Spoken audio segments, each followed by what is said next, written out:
إحنا 3 بنات وضعيتنا خاطرة، ولا ندرس ولا نكتب ولا عدنا راتب ولا هاي، وشغلنا بهاي الطين معمل والله، ولا عدنا راتب ولا هاي، لا دارسين ولا هاي، كل شي ما نعرف. وهاي حالتنا إحنا، نشتغل بالطين ولا نقرأ ولا نكتب.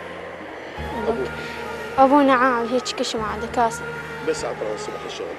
ب5. إيه كل شي ما عنده. انت جوعانه شبعانه؟ لا جوعانة.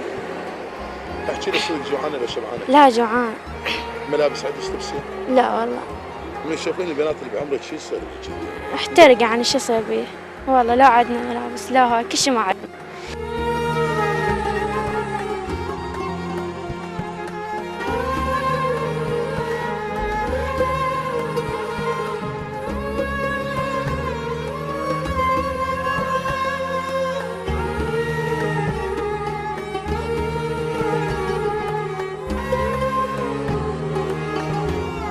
أنا عمري 19 سنة، ونجي الساعة ب5 الصبح، نجي نشتغل بالطين، لا أقرأ ولا أكتب ولا عندنا واحد يساعدنا، ونجي نشتغل بالطين، ولا عندي إخوان يساعدوني وما حد يساعدنا، وأحس بنفسي جيت لهاي الدنيا أنا غلط وأنا مظلومة وما لنا أحد يساعدنا.